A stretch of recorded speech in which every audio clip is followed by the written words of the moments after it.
On the evening of June 19, 1815, a courier arrived at Nathan Rothschild's office in London, carrying news that would change the course of European history. Napoleon had been defeated at Waterloo.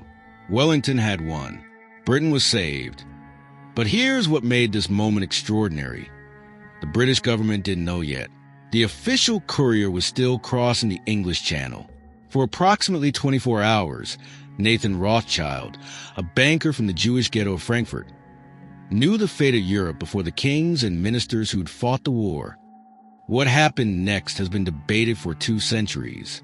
The legend says Rothschild used those hours to manipulate the London bond market, selling British government securities to create panic, then buying them back at collapsed prices when everyone thought Britain had lost. That he made millions in a single day by weaponizing information. The truth is more complicated. Some of the legend is exaggerated. Some is likely true. But what's undeniable is this. Nathan Rothschild had built something unprecedented. A private information network faster than any government's. And he'd proven that in the age of empire, whoever knows first wins. By the time Nathan passed in 1836, the Rothschild family had become the most powerful banking dynasty in the world.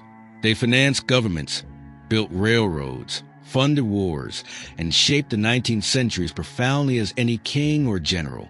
This is a story of how a family band from owning land transformed information into empire, and how Nathan Rothschild proved that knowledge, deployed strategically, is the ultimate currency.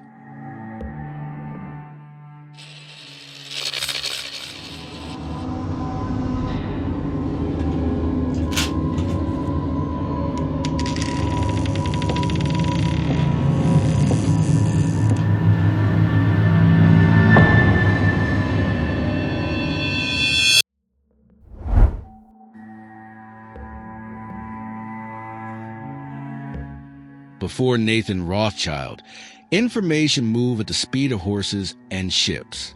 Messages took days to cross countries, weeks to cross continents. Governments, merchants, and armies all operated in fog, knowing only what already happened, never what was happening now. Nathan understood that whoever could pierce that fog, whoever could know events hours before others, held an advantage that compounded infinitely. If you're seeing how one man turned the speed of information into generational wealth and power, hit that like button.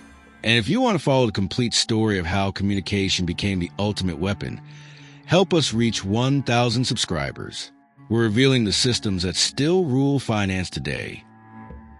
Born in 1777 in the Judengasse, the Jewish ghetto of Frankfurt, Nathan grew up in a world of radical limitation. Jews in Frankfurt couldn't own land, couldn't join guilds, couldn't live outside designated areas. His father, Meyer A.M. Shell Rothschild, was a coin dealer and banker, serving the local nobility from within the ghetto's confines. But Meyer had a plan. He couldn't escape the restrictions himself, but he could send his sons beyond them, 5 sons to 5 cities. A.M. Shell would stay in Frankfurt, Salomon to Vienna, Nathan to London, Carl to Naples, James to Paris. Each would establish banking operations.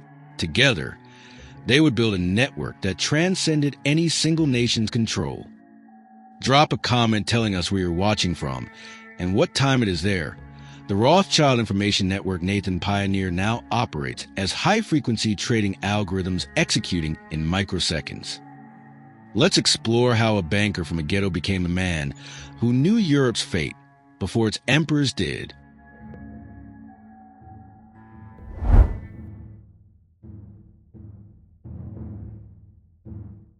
The Judengasse of Frankfurt was one of the most oppressive ghettos in Europe. A narrow, walled street where the city's Jewish population was forced to live. Families packed into cramped buildings. Curfews enforced. Business restrictions suffocating. Nathan Rothschild spent his first 21 years there, watching his father navigate the contradictions of Jewish life in Germany. Valuable enough to the nobility that they needed his banking services, but despised enough to be confined to a ghetto. Meyer A.M. Shell taught his sons the only lesson that mattered. You cannot change the world's hatred. but you can transcend its borders. In 1798, Meyer sent 21-year-old Nathan to England with £20,000 and instructions: establish textile trading in Manchester, build capital, prepare for banking. Nathan arrived speaking broken English, knowing no one, carrying a German Jewish accent that marked him as foreign. But he had something English merchants didn't: connections to his father's network on the continent. Within 5 years, Nathan had built Manchester's most successful textile import business. He understood something fundamental. England's Industrial Revolution needed continental European materials, and continental Europe needed British manufactured goods. He positioned himself as the essential intermediary. But textiles were just foundation. Nathan recognized that the real power was in finance. By 1805, he'd moved to London and established N.M. Rothschild and Sons as a banking house. His timing was perfect. Europe was at war. Napoleon controlled the continent. Britain stood alone, needing to finance armies, subsidize allies, move gold across hostile territories. Traditional banks struggled with wartime logistics. How do you transport gold to Wellington's army in Spain when France controls the roads? How do you fund Austrian or Prussian forces when Napoleon's customs agents watch every port? Nathan had an answer: his brothers. The Rothschild network. Nathan in London, James in Paris, Salomon in Vienna, Karl in Naples, A.M. Schell in Frankfurt could move money across borders that armies couldn't cross. They developed sophisticated mechanisms: bills of exchange that could be honored in multiple cities, coded messages that conveyed financial instructions, couriers who knew routes through neutral territories. The British government, desperate to fund the Peninsular War, hired Nathan to manage gold transfers to Wellington. It was enormously profitable. But more importantly, it forced Nathan to build the infrastructure that would become his ultimate advantage: an information network. But moving gold was only half the battle. They had to move secrets. To ensure their communications remained private, the brothers used a linguistic fortress, Judendeutsch. It was a cryptic blend of German written in Hebrew characters, interspersed with private family slang. Even if Napoleon's finest codebreakers intercepted a letter, they were met with a baffling wall of text. It was the highest level of encryption in the 19th century, a private language for a private empire. Because here's what Nathan realized: to move money safely, you need to know conditions in real time: which ports are open, which roads are safe, where armies are moving, which governments are stable. So he built a system of couriers, informants, and agents across Europe: faster horses, dedicated riders, carrier pigeons, coded signals using flags and lights. By 1815, the Rothschild Information Network could transmit news across Europe faster than any government's official channels. Nathan had transformed a banking operation into an intelligence service, and he was about to demonstrate exactly how valuable that was.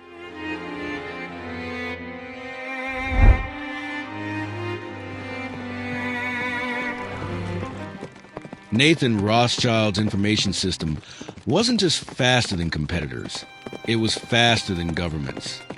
The British government relied on official couriers using standard routes and scheduled ships.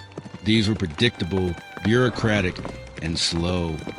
Nathan used private couriers with authority to commandeer the fastest horses, bribe harbor masters for immediate passage, and take risks official messengers wouldn't. He stationed agents at key ports: Dover, Calais, Ostend, whose only job was to receive messages and forward them instantly. It wasn't just fast horses.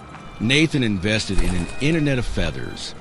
He maintained lofts of elite carrier pigeons across the English Channel, specifically bred for speed and stamina.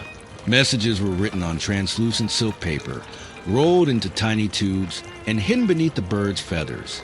While the British government waited for a ship to dock, Nathan's news was already flying over their heads at 60 miles per hour. More importantly, Nathan integrated information gathering with his business operations. Every Rothschild bank in every city reported daily. Commodity prices, bond yields, political rumors, military movements. This created a real-time picture of European conditions that no one else possessed. And crucially, the system was bidirectional. Nathan could send instructions to his brothers, and they could execute simultaneously across multiple markets before anyone else knew what was happening. This wasn't just information advantage. It was coordinated action based on privileged knowledge. The network's value became obvious during the Napoleonic Wars. In 1814, when Napoleon abdicated and was exiled to Elba, Nathan knew about it hours before the London markets. He positioned accordingly. When Napoleon escaped Elba in 1815 and returned to power, Nathan again knew first. Each time he adjusted positions before the market could react to news that was public knowledge to him, but still secret to everyone else. His competitors began to notice a pattern. Rothschild always seemed to anticipate events. Bonds he bought would surge days later when news arrived. Securities he'd sold would collapse. Some attributed it to luck, others to Jewish mysticism or supernatural insight. Nathan knew it was neither. It was infrastructure, investment, and discipline. But the ultimate test of the system came on June 18, 1815. Napoleon had returned from exile, raised an army, and met Wellington's British and Prussian forces at a small Belgian town called Waterloo. The outcome would determine Europe's future. If Napoleon won, France would dominate again. If Wellington won, Britain would be supreme. Every European market awaited news. Bond prices, currency values, commodity futures, all depended on who won. Nathan Rothschild positioned himself to be the first to know. He stationed his most trusted courier, a man named Rothschild. Some accounts say it was a different agent, near the battlefield with instructions. The moment the outcome is clear, ride for Ostend, take the fastest boat to Dover, and bring the news to London. Meanwhile, Nathan waited at his usual position on the London Stock Exchange, outwardly calm, inwardly calculating. The battle began on the morning of June 18th. By evening, it was over. Napoleon had been defeated. Wellington had won. Rothschild's courier mounted his horse and began the race that would become legend.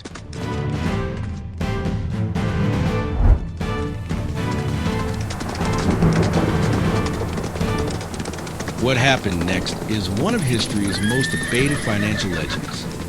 Here's the story that's been told for 2 centuries.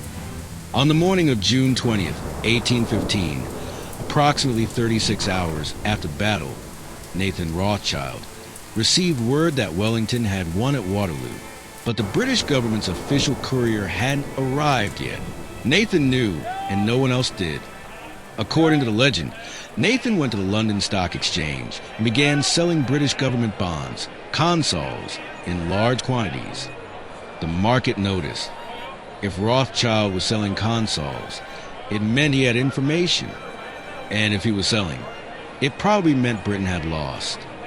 Panic spread. Other traders began selling. Prices collapsed. Within hours, British government securities had lost enormous value. Then, when prices bottomed, Nathan secretly bought massive quantities through agents. When the official news arrived hours later that Britain had actually won, prices surged. And Nathan made millions. It's a perfect story. Insider trading on a grander scale, the ultimate information asymmetry trade. The moment one man profited from knowing the fate of nations. But is it true? The historical evidence is complicated. We know certain facts. Nathan did receive news of Waterloo before the government. He did trade in consols around that time. And the Rothschilds did emerge in the Napoleonic Wars, significantly wealthier. But the dramatics sell to create panic then buy low version? That's harder to confirm. Some historians argue the story was exaggerated or invented later, possibly by anti-Semitic pamphlets in the 1840s that wanted to portray Rothschild as a manipulative Jewish profiteer. Others point out that Nathan's own record suggests he was actually already heavily positioned in consols before Waterloo, expecting a British victory. If true, he wouldn't have needed to manipulate markets. He simply benefited from being correct and early. A third interpretation. Nathan did trade on early information, but not as dramatically as legend claims. Perhaps he sold to lock in some profits, then bought more when prices dipped on uncertainty. Normal trading, just with better information. We'll never know exactly what happened. The Rothschild archives don't contain a detailed hour-by-hour account of Nathan's trades that day. But here's what we do know for certain. After Waterloo, the Rothschild family's wealth and influence exploded. Nathan became the British government's primary banker. His brothers secured similar positions with Austria, France, Naples, and Prussia. By the 1820s, the Rothschilds were called upon to finance government loans that no single national bank could handle. They organized European bond markets. They stabilized currencies. They determined which governments could borrow and at what rates. Whether Nathan made millions on Waterloo Day or simply solidified his position through superior information, the result was the same. The Rothschilds had become indispensable to European power. And that indispensability came with consequences.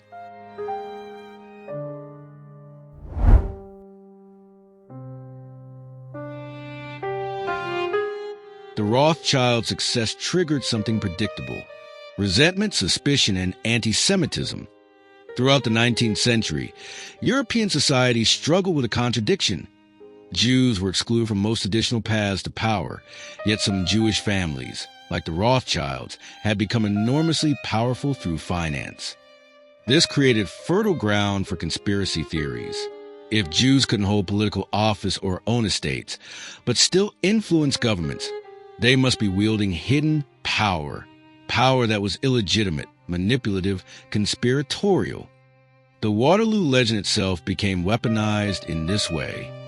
Anti-Semitic writers in the 1840s and 1850s seized on the story, often exaggerating or inventing details, to portray Nathan as a quintessential Jewish manipulator, profiting from Christian nations' wars, using secret information to cheat honest Gentiles, caring only for gold. These narratives ignore reality: that Nathan had financed Britain's victory, that his information network had helped coordinate Allied forces, that his banking services had been essential to defeating Napoleon. But facts didn't matter. The image of a scheming Jewish banker was too useful for those seeking scapegoats. The Rothschilds responded with a strategy that would define them for generations: quiet competence and public restraint. They didn't engage with conspiracy theories. They didn't defend themselves in public forums. They simply continued doing what they did best: providing essential financial services that governments needed. But they also adapted. Nathan's generation had been openly proud of their Jewish identity, maintaining religious practice while integrating into British society. Later generations began converting to Christianity or minimizing their Jewish associations to reduce anti-Semitic targeting. This is a tragic irony. Success required assimilation, but assimilation was seen as proof of infiltration rather than integration.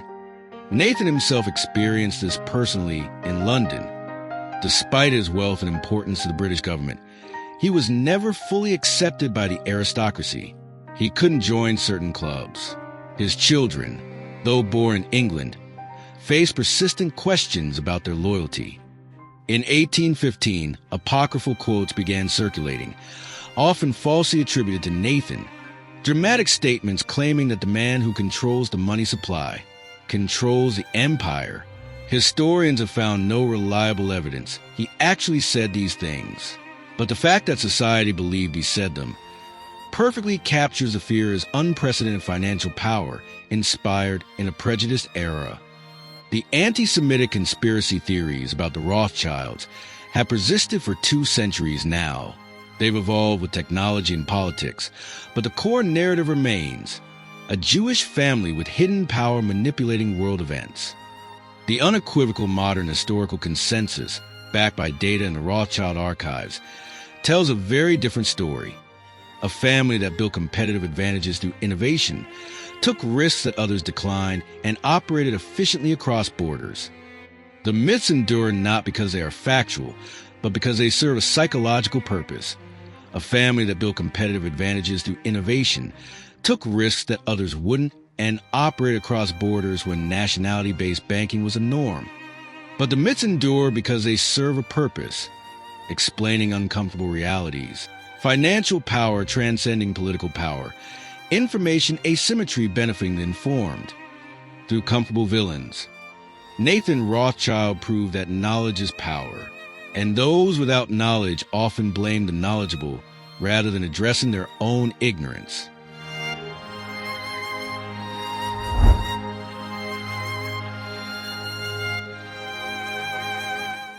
In the London Stock Exchange, Nathan was a force of nature. He was famously blunt, ignoring the polite etiquette of the British elite. He had a specific spot, a particular stone pillar, where he leaned every single day. No one else dared stand there. From that Rothschild pillar, he watched the markets with cold, unblinking eyes. Traders would watch his every move. If Nathan leaned back or adjusted his hat, fortunes were made or lost based on a perceived signal. He didn't want to be liked. He wanted to be the gravity that held the market together. Nathan Mayer Rothschild passed away in 1836 at age 58. The cause was infection, mundane and sudden. But the empire he'd built didn't pass with him. His sons, Lionel, Anthony, Nathaniel, and Meyer, inherited not just wealth but infrastructure. The information network, the multinational coordination system, the government relationships. The Rothschild banks continued financing European development throughout the 19th century. They funded railroads in France, Austria, and Britain. They financed the Suez Canal. They provided loans that stabilized governments during crises. What Nathan had pioneered became standard practice. Banking as an information business. Every major financial institution that followed understood his lesson. You must know before others. So they built telegraph networks, established foreign correspondence, invested in communication infrastructure. By the late 1800s, the Rothschilds' information advantage had been neutralized by technology. The telegraph made news instantaneous. Stock tickers broadcast prices in real time. The private courier system that had been revolutionary in 1815 was obsolete by 1870. But the Rothschilds adapted. If everyone had fast information, they'd dominate through relationships, capital scale, and reputation. The dynasty's influence peaked in the mid to late 19th century. At various points, Rothschild banks in London, Paris, Vienna, Naples, and Frankfurt were simultaneously financing their respective governments. This wasn't conspiracy. It was competence. They provided services that governments needed: large-scale lending, currency stabilization, bond market management. And they did it more reliably than competitors. But 2 world wars shattered the European order the Rothschilds had helped finance. The Vienna Bank was destroyed by World War I. The Paris Bank survived but diminished. Only the London branch retained major influence into the 20th century. Today, the Rothschild name still carries weight in finance, but the family's power is a fraction of what was in Nathan's era.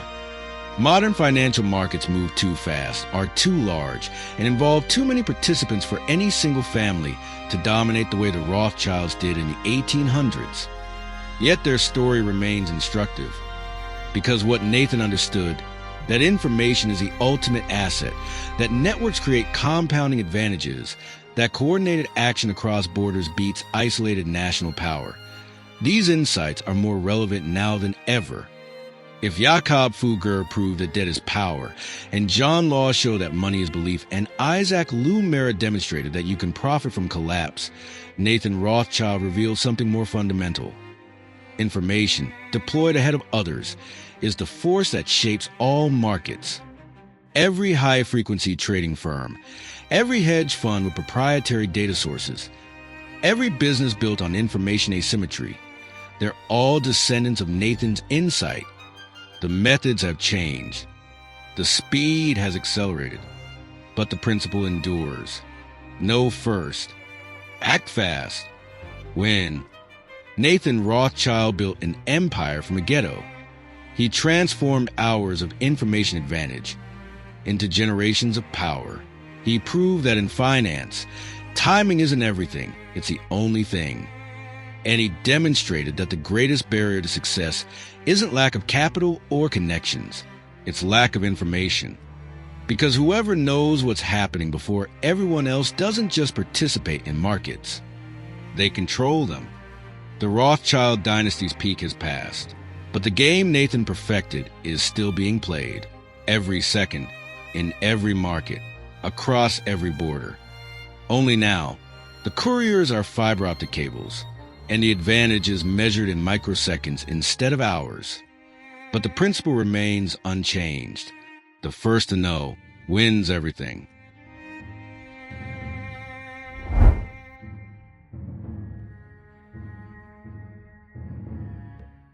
Nathan Rothschild knew Waterloo's outcome before the British government.